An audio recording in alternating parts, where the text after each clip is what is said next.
ఆరాధనలో మన ఆరాధనీయుడైన మన ప్రభువుని జ్ఞాపకం చేసుకోవడం ఆరాధీకులమైన మన భాగ్యం. ఇందులో ఎవరికి అతిశయం లేదు, ఎవరి అతిశయానికి స్థానమే లేదు. ఇందులో మహిమ ఘనత ప్రభావాలు మన ప్రభువుకే చెందాలి.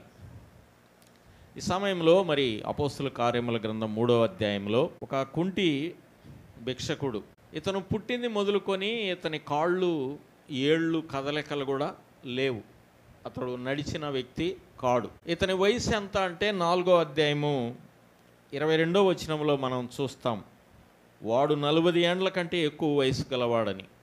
అంటే 40 సంవత్సరాలకు పైనే వయసు, ఇంచుమించు 40 పైన అంటే 45 లోపు కావచ్చు. ఒక రకంగా యేసు ప్రభు వారి కంటే పెద్దవాడే. ఇప్పుడున్న పేతురు మరి యోహాను వారితో ఈక్వల్ అయి ఉండొచ్చు వయస్సు.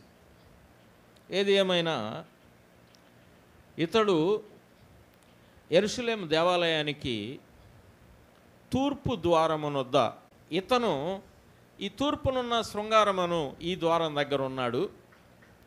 వాస్తవానికి ఇతడు అన్యుడు అంటారా, యూదుడు అంటారా? ఈ భాగాన్ని మనం ధ్యానం చేసినప్పుడు ఆ విషయాలు బయటకు వస్తాయి అన్నమాట. ఇతడు అన్యుడా యూదుడు అంటే ఆ దేవస్థానం లోపలికి వెళ్ళే అధికారం యూదులకు మాత్రమే ఉంటుంది, అన్యులకు లేదు. అన్యులు ఉండడానికి దక్షిణం వైపు అన్యుల ఆవరణం ఉంది, ఆ ఆవరణంలోనే వాళ్ళు ఉండాలి తప్ప వాళ్ళు లోపలికి రావడానికి అర్హత వాళ్ళకి లేదు.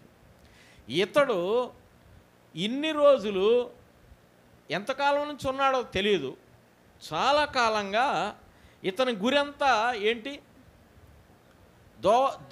దేవాలయం లోపలికి వెళ్ళాలన్నా బయట కేవలం అడుక్కోవాలనా? అడుక్కోవడమే ఈయన గురి, కానీ లోపలికి వెళ్దామనేది ఈయన గురి కాదు. లోపలికి వెళ్ళే అర్హత ఈయనకు ఉందా లేదా?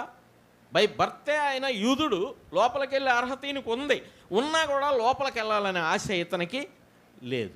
యూదుడని ఎలా చెప్తున్నామంటే, బాగుపడిన వెంటనే యోహాను పేతురుతో పాటు లోపలికి వెళ్ళాడు. ఒకవేళ అన్యుడై ఉంటే రానిచ్చేవాళ్ళు కాదు, ఎంత బాగుపడ్డా కూడా రానిచ్చే అధికారం రాని. కానీ వెంటనే వారితో కూడా వెళ్ళాడంటే యూదుడే. కానీ ఇతని గురి గమ్యం లోపలికి వెళ్ళాలని కాదు. అయినా ఇతని జీవితంలో ఇది లాస్ట్ డే. దేనికి లాస్ట్ డే? తన వ్యాధికి ఆఖరి రోజు, తన వ్యాధికి ఆఖరి రోజు. ఎందుకు? వాస్తవానికి అతనికి ఆ గురి లేదు, వ్యాధిని బాగు చేసుకుంటున్నామనే ఆలోచన లేదు. కానీ ఈయన జీవితంలో రోజు యోహాను పేతురులు లోపలికి రోజుకు 2-3 సార్లు ఇల్లు వస్తూ ఉంటారు, ఇతను చూస్తూనే ఉంటారు. కానీ ఈరోజు స్వార్థ ప్రకటిద్దామని వీళ్ళకి 2వ అధ్యాయంలో స్వరం వచ్చింది, ఆత్మశక్తి ద్వారా స్వరం వచ్చింది. ఇప్పుడు 3వ అధ్యాయంలో వీళ్ళకి కాళ్ళు కూడా వచ్చాయి. ఇక స్వార్థ ప్రకటించడానికి ఎక్కడ ఏ ప్లేస్కైనా ఇక వెళ్ళటానికి వీళ్ళకి నడకొచ్చింది. నడకొచ్చి ఇప్పుడు దేవాలయంలోకి వెళుతూ రోజు చూసేవాడే, కానీ ఈరోజు ఇక తేటగా యేసు ప్రభుని ప్రకటిద్దామని ప్రకటించడానికి వాస్తవంగా యేసు ప్రభు వారి ఎమ్మటి లేడు, వెళ్ళిపోయాడు. కానీ వెళ్ళిపోయినా ఈ లోకంలో యేసు ప్రభు వారు శరీర రీతిగా లేకపోయినా ఆయన నామము ఇప్పటివరకు, ఆయన నామము, ఆయన నామములో ఉన్న శక్తి పనిచేస్తూనే ఉంది. ఇక్కడ వాళ్ళు ప్రదర్శించింది యేసు ప్రభు వారి నామాన్ని. ఇప్పుడు వీడి దగ్గరికి వచ్చి వీడి దగ్గర నిలబడ్డారు, నిలబడి మా తట్టు చూడు అన్నారు. వాడి గురంతా, వాడు ఎక్కువగా తన భాగం, పనిచేయని కాళ్ళ భాగం, ఏ భాగం అయితే పని చేయలేదో ఆ పని చేయని భాగాన్ని గుడ్డగా అప్పకుండా బయట జనానికి కనబడేటట్టు అలా పెట్టుకొని ఉంటాడనమాట. మరి భిక్ష వేయాలంటే అవన్నీ కనబడేటట్టు పెట్టుకుంటాడనమాట, ఎదటోడికి జాలి కలగటానికి అలా పెట్టుకున్నాడు. వీళ్ళు వచ్చి వీళ్ళంతా పర్టికులర్గా ఏం చోట్ల వచ్చేపోయే వాళ్ళకి ఆయన గురి అంతా ఎవరు వాళ్ళ దగ్గర ఆగి జేబులో చేయి పెడుతున్నారా అని పర్ఫెక్ట్గా చూసుకుంటూ ఉంటాడు. వీళ్ళు కూడా అలా ఏం పెట్టలేదు, ఆగారు. వీళ్ళ వైపు ఆయన చూడలేదు. ఎందుకని చూడలేదంటే వీళ్ళు అంటున్నారు, నువ్వు మా తట్టు చూడమన్నారు. ఒకవేళ అటు ఇటు చూస్తున్నాడేమో, మా తట్టు చూడమన్నాడు. నిజంగానే చూశాడు. చూస్తే ఏం చెప్పాడు? అప్పుడు ప్రదర్శించారు ఏమని ప్రదర్శించారు ఇక్కడ చెప్పాడు 6వ వచనంలో, వెండి బంగారాలు నా యొద్ద లేవు కానీ నాకు కలిగినదే నీకు ఇచ్చుచున్నాను, నజరేయుడైన యేసుక్రీస్తు నామమున నడువుమని చెప్పాడు. చెప్పిన వెంటనే అసలు పుట్టింది మొదలుకొని కాళ్ళు కదలవే, ఆయనకి కాళ్ళల్లో నడవడానికి శక్తి లేదే. ఒకవేళ కాళ్ళు బాగానే ఉండి పిల్లలు పుట్టినా పిల్లలు ఒక్కరోజు నడుస్తారా? మీరు ఆలోచన చేయండి. పిల్లలు ఒక్కరోజు నడుస్తారా ఎవరైనా? ఎందుకని? నడక అనేది నేర్చుకొని నడవాలే తప్ప బందాడి గోడ పట్టుకొని లేచి నుంచొని ఆ తర్వాత 1 అడుగు 2 అడుగులు 1 అడుగు వేసి పడి మళ్ళీ ఒక నిలబడి అలా నడవాలే. కానీ ఒక్కరోజే నడిచేవారు ఎవరైనా ఉంటారా? కానీ ఈడ జరిగిన సందర్భం ఏందో చూడండి. ఆయన నామములో ఉన్న శక్తి ఎంత గొప్పదో ఇక్కడ చూడండి. ఇక్కడ నాకు కలిగినదే నీకు ఇచ్చుచున్నాను, నజరేయుడైన యేసుక్రీస్తు నామమున నడుమని చెప్పి వాని కుడి చెయ్యి పట్టుకొని లేవనెత్తెను. వెంటనే వాని పాదములను చీలమండలును బలము పొందెను. పాదములు చీలమండలములు అంటే పాదాలు నడవడానికి శక్తి ఎక్కడి నుంచి రావాలి? పాదాలు ఇక్కడ నుంచి ఉంటాయి, నడుములోంచి. ఈ చీలమండలంలోంచి శక్తి వచ్చినాకైనా అప్పుడు వరకు వాడు నడకనే తెలియదు కదా. కానీ సడన్గా ఈడేం చేశాడు? నడవటమే కాకుండా గొంతులు వేయటమే కాకుండా పరుగున పరుగులెత్తాడు. ఇంత పవర్ వచ్చింది. కానీ ఇది అతని విశ్వాసం మూలంగా వచ్చిందంటారా? అది కూడా ఇక్కడ చెప్పారు చూడండి. 16వ వచనం చూడండి. ఆయన నామమందలి విశ్వాస మూలముగా ఆయన నామమే మీరు చూచి ఎరిగి ఉన్న వీనిని బలపరిచను అన్నాడు. ఆయన నామమందలి విశ్వాస మూలముగా అంటే ఈ విశ్వాసం ఎవరిది? ఇతందా? కార్యం చేసిన వాళ్ళదా? ఇతంద కాదు. ఇప్పుడు ఇక్కడ ఆలోచన చేద్దాం. ఒకవేళ ఇతనికి స్వస్థపడాలనే విశ్వాసం ఉండొచ్చా ఉండకూడదా? కానీ ఉందా? బెతస్త కోనేటి దగ్గర యేసుప్రభు వెళ్ళి వాడిని ఏమన్నాడు? నువ్వు స్వస్థపడగోరుచున్నావా అని ఎందుకు అడిగాడు? వానికి ఉండట్టా లేనట్టా? ఉంది. అలా ఉండే కదా. 38 ఏళ్ళ నుంచి ఇక్కడ ఉన్నాను అన్నాడు. అవును కదా, వాడికి ఉంది. ఈ 3వ అధ్యాయంలో వ్యక్తికి ఉందా? లేదు. మరి ఎవరు విశ్వాసం ద్వారా ఈ కార్యం జరిగింది?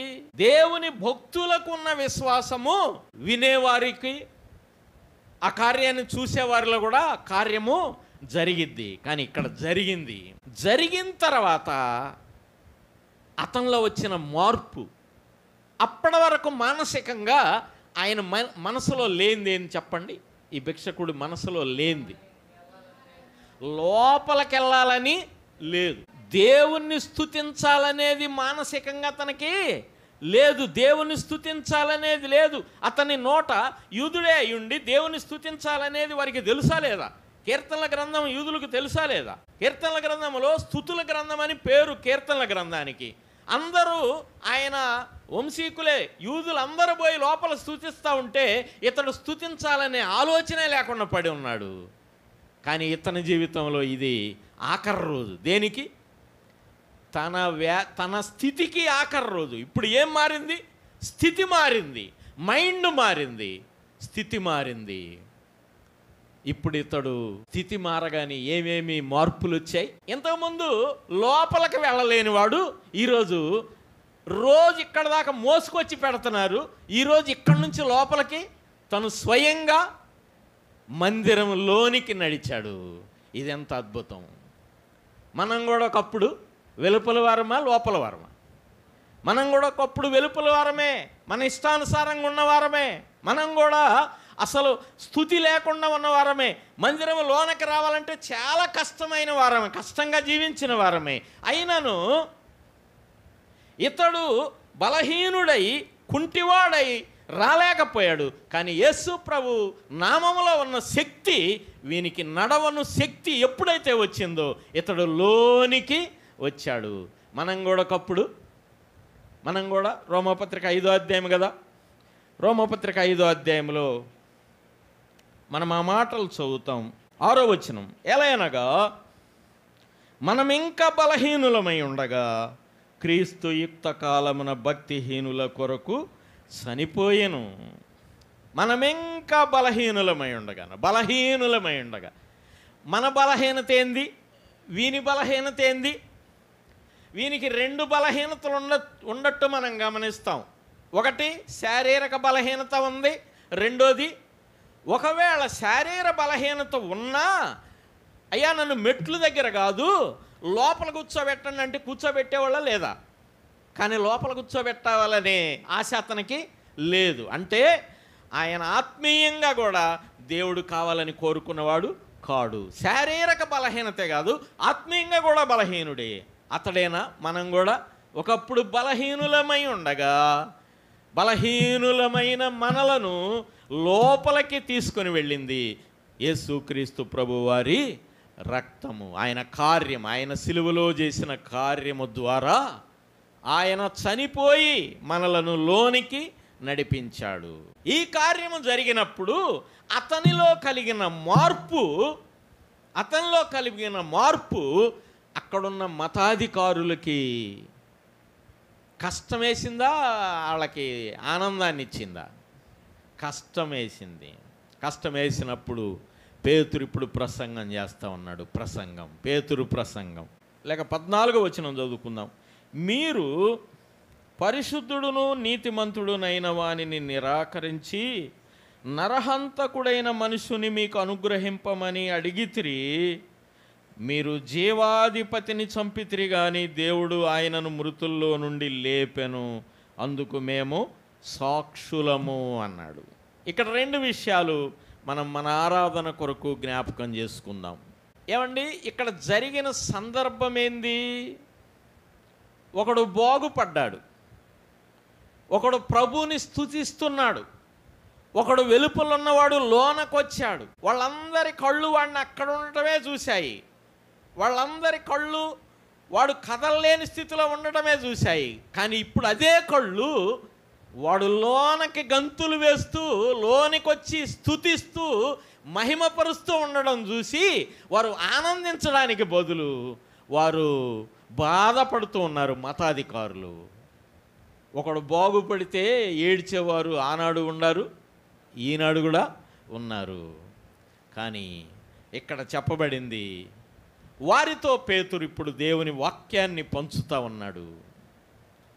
వారితోనే కాదు, ఈనాడు కూడా ఈ మాటలు మనతో మాట్లాడుతూ ఉన్నాయి. పేతురు ఇక్కడ మాట్లాడిన మూల మాటలు చూడండి. 14వ వచనంలో, మీరు పరిశుద్ధుడును నీతిమంతుడునైన వానిని నిరాకరించారు, నరహంతకుడైన మనుషుని మీకు అనుగ్రహింపమని అడిగితిరి. మీరు జీవాధిపతిని చంపితిరి కానీ దేవుడు ఆయనను మృతుల్లో నుండి లేపెను, అందుకు మేము సాక్షులం. ఇక్కడ రెండు విషయాలు చూడండి. ఇక్కడ రెండు విషయాలు మన ఆరాధన కొరకు. అక్కడున్న ఆ మతాధికారులందరూ మీరు చంపితిరి అన్నాడు అంటే సిలువ వేయమని కేకలు వేసిన వారిలో అక్కడున్న వారు ఉండడం పేతురు గ్రహించి ఉంటాడా లేదా చెప్పండి. పేతురు ఏమన్నా సిలువ వేయమని కేకలు వేసాడా? కానీ ఇక్కడ ఏమంటున్నాడు, మీరు ఆయన్ని సిలువకు అప్పగించారు, పరిశుద్ధుడు నీతిమంతుడైన వాడిని మీరు నిరాకరించారు అని సూటిగా మాట్లాడాడంటే నిరాకరించిన బ్యాచి అక్కడ ఉన్నారు, అవునా కదా? యేసు ప్రభువుని నిరాకరించారు, నరహంతకుడిని మీరు కోరుకున్నారు. రెండు విషయాలు ఒకసారి జరుగుతాయండి. నరహంతకుడిని కోరుకున్నారు, జీవాధిపతిని నిరాకరించారు. ఇప్పుడు వీళ్ళిద్దరిలో నరహంతకుడు ఏమిస్తాడు? నరహంతకుడు ఆ మాటలోనే ఉంది. నరహంతకుడు ఏమి ఇయ్యగలడు, ఏమి ఇయ్యలేడు అది చెప్పండి. మరణాన్ని ఇస్తాడు, జీవాన్ని ఇయ్యలేడు. ఎలా? వాడికి ఉన్న బలమేంది? హెబ్రీ పత్రిక 2:14 మరణము యొక్క బలము గలవాడు అని రాయబడింది అక్కడ. వాడికి ఉన్న బలమేంది? మరణము యొక్క బలము గలవాడు. వాడు మరణాన్నే ఇస్తాడు, వాడి బలమే మరణం, వాడు జీవాన్ని ఇవ్వలేడు. మరి యేసు ప్రభు వారు జీవాధిపతి అన్నాడు. 100వ కీర్తన 3వ వచనములో కీర్తన 100వ కీర్తన 3వ వచనంలో ఆయనే మనలను పుట్టించను అని ఉంది. అంటే పుట్టించిన వానిని, మనల్ని పుట్టించిన వానిని, మనకు పుట్టించిన వాడేగా జీవాధిపతి, మనల్ని పుట్టించిన జీవాధిపతిని వారు చంపారు. జీవాధిపతిని చంపితే కుదిరిద్దా? ఆయన గుర్చిన జీవంపై ఆయనకున్న విశ్లేషణ ఒక మాట చూడండి. ఇక యోహాను సువార్త 10:18 చదవండి. ఎవడును నా ప్రాణము తీసుకొనడు, నా అంతటా నేనే దాన్ని పెట్టుచున్నాను, దాని పెట్టుటకు నాకు అధికారము కలదు, దాన్ని తిరిగి తీసుకొనుటకు నాకు అధికారము కలదు అని చెప్పాడు. ఎవడును నా ప్రాణమును తీసుకొనడు. ఇక్కడ ఏం చెప్పాడు పేతురు? మీరు జీవాధిపతిని చంపితిరి అన్నాడు. మీరే చంపారు అన్నాడు. జీవాధిపతిని చంపితే మరణం వచ్చింది ఆయనకి? ఏమి రాదు. కానీ ఆయన పెడతానికి తిరిగి తీసుకోవడానికి అధికారం ఉందన్నాడు. ఎట్లా ఉంది? ఎక్కడుంది? మనం పోయినోడిని ఒకసారి ఒక 2 మాటలు చెప్పిపోదు రారా అంటే వస్తాడా? కానీ ఆయన పిలిస్తే చూడండి ఒక మాట, లూకాసు వార్త 8వ అధ్యాయంలో 55వ వచనం చూడండి. యాయేరు కుమార్తె చనిపోయినప్పుడు వారి ఇంట్లోకి వచ్చి యేసు ప్రభు వారు మాట్లాడిన మాట చూడండి. 55వ వచనం చదువుతున్నాను. చిన్నదానా లెమ్మని చెప్పగా, అయితే ఆయన ఆమె చేయి పట్టుకొని చిన్నదానా లెమ్మని చెప్పగా చనిపోయిన బాడీతో ఆమె ప్రాణము తిరిగి వచ్చెను. ఈ మాట రాయబడింది. ఆమె ప్రాణము తిరిగి వచ్చానంటే పోయిన ప్రాణం తిరిగి వచ్చిందంటే, ఆయన పిలిస్తే పోయిన ప్రాణమే తిరిగి వచ్చిందంటే జీవం మీద అధిపతి కాదు ఆయన? ఇదే జీవాధిపతి. జీవాధిపతిని చంపితే చచ్చిపోతాడా? కానీ వాళ్ళు చంపేం అయిపోయింది అనుకున్నారు, అయిపోయిన చాప్టర్ అనుకున్నారు. కానీ ఇప్పుడు జీవాధిపతి లేకపోయినా ఇక్కడ ఏమొచ్చింది? ఆయన నామము, ఆయన నామములో ఉన్న పవర్. ఇన్ని రోజులు వాళ్ళ కళ్ళతో బయట కూర్చున్నవాడు ఇప్పుడు లోపలికి వచ్చి నడుస్తున్నాడు. ఇంకేం చెప్పాలి వాళ్ళ నోరు? ఇక వాళ్ళు ఏమంటున్నారు చూడండి. 4వ అధ్యాయంలో 16వ వచనంలో 4:16లో చూసిన ప్రేక్షకులు, మతాధికారులు ఏమంటున్నారు చూడు. ఈ మనుషులను మనం ఏమి చేయుదుము? వారి చేత ప్రసిద్ధమైన సూచక్రియ చేయబడి ఉన్నదని యెరూషలేములో కాపురమున్న వారికి అందరికీ స్పష్టమే. ఇది జరగలేదని చెప్పజాలము. మనం ఏం చెబుతాము? జరగలేదని మనం ఏడ చెబుతాం? జరిగింది. ఏం చేద్దాం? అసలు నోర్లు మూతపడిపోయినాయి. అసలు చంపేమనుకున్న ఆయన లేచి వెళ్ళాడు, అది వేరే సంగతి. కానీ ఆయన లేచి వెళ్ళాడు, ఇక సమస్య లేదనుకుంటే ఇప్పుడు ఆయన నామము పవర్గా ఉంది. ఆయన నామంలో ఉన్న పవర్ ఇంత. ఒక వ్యక్తి మానసికంగా శారీరకంగా మార్పు చెందాడు ఈ భాగంలో. నువ్వు నేను మనం కూడా ఆరాధించే మనం కూడా మానసికంగా శారీరకంగా 2 విధాల మనం మార్పు చెందామా లేదా? వాడు పుట్టింది మొదలుకొని కుంటివాడే, మనం కూడా పుట్టింది మొదలుకొని పాపులమే, బలహీనులమే. అయినా పుట్టింది మొదలుకొని వాడు ఈ రోజు వరకు బయటే ఉన్నాడు. మనం కూడా ఒకానొక దినాన ఆ ప్రియ ప్రభువు చేసిన ఆ కార్యాన్ని, సిలువ కార్యాన్ని, జీవాధిపతి వారి కోసం మీరే చంపారన్నాడు. వారి కోసం మరణించింది బరబ్బానా యేసు ప్రభువా? వారు కోరుకుంది ఎవరిని? బరబ్బాని. కోరుకున్నవాడు ఏమి ఇవ్వగలడు? హంతకుడు కదా, కత్తి తీసుకుని అవసరమైతే పొడుతాడు. చంపటమే తెలుసు కానీ వాడికి జీవాన్ని పోయటం తెలియదు.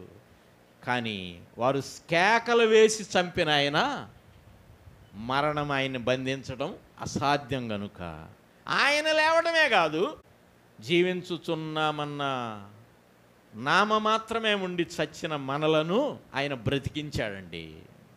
అది ఆనాటి నుండి ఈనాటి వరకు జరుగుతూనే ఉన్నది. ప్రియులారా, మరి ఈ భాగంలో ఈ వ్యక్తి యొక్క మార్పు తేటగా 3వ అధ్యాయంలోనే మనం 8వ వచనంలో చూస్తాం. నిజంగా 8వ వచనంలో అది ఎంత అద్భుతం అంటే, ఎన్నడూ నడక తెలియదు ఆయనకి, కాళ్ళు కదిలించడమే తెలియదు. అలాంటి వాడు లేచి నిలిచి నడిచెను, నడుచుచు గంతులు వేయిచు దేవుని స్తుతించుచు, స్తుతించెను కాదు స్తుతించుచు వారితో కూడా దేవాలయంలోనికి వెళ్ళెను. ఎంత గొప్ప భాగ్యం! ఇదే మార్పు. ప్రభువులో, ఈరోజు ప్రభువులోకి వచ్చాడు ఈ వ్యక్తి. పాత జీవితం పోయింది, క్రొత్త జీవితం వచ్చింది. ఇక ఈ క్రొత్త జీవితంలో ఎప్పుడైనా లోపలికి రావచ్చు, ఎప్పుడైనా స్తుతించవచ్చు. ఈయన్ని మోసుకొని వచ్చేవాళ్ళకి ఎవరు లేరు. అవన్నీ పోయాయి. మన జీవితంలో కూడా అంతే. ఒకప్పుడు వాడినేమో వాళ్ళు మోసుకొచ్చారు, మనమేమో మన పాప భారాన్ని మోసుకుంటా ఉన్నాము. కానీ మన పాప భారాన్ని ఆయన వీపుపై వేసుకొని ఊరు వెలుపులకు మోసుకొని వెళ్ళాడు మన ప్రియ ప్రభు. ఊరు వెలుపులకి మన ఆ పాప భారాన్ని ఎందుకు మోసుకెళ్ళాడంటే, ఊరు వెలుపలకి వెళ్ళవలసిన మనం ఊరి వెలుపలకి మనల్ని మోసుకొని పోవాలి. ఏదో ఒక దినాన మరణము ఊరి వెలుపులకు ప్రతి మానవుడిని మోసుకొని వెళుతూ ఉండగా, మరణము చేత జోగిడుచున్న మానవులను మరణము నుండి విడిపించడానికి పాప భారాన్ని ఊరు వెలుపలకు మోసుకొని వెళ్ళి గవిని వెలుపల ఆయన కలువరి సిలువలో ప్రాణం అర్పించి మనకెంత గొప్ప భాగ్యాన్ని ఇచ్చాడు. అట్టి ప్రియ ప్రభువుని మనము మహిమపరుద్దాం, ఘనపరుద్దాం, మరి ఆయన్ను ఆరాధిద్దాం. దేవుడు తన వాక్య భాగమును మన కొరకు దీవించునుగాక.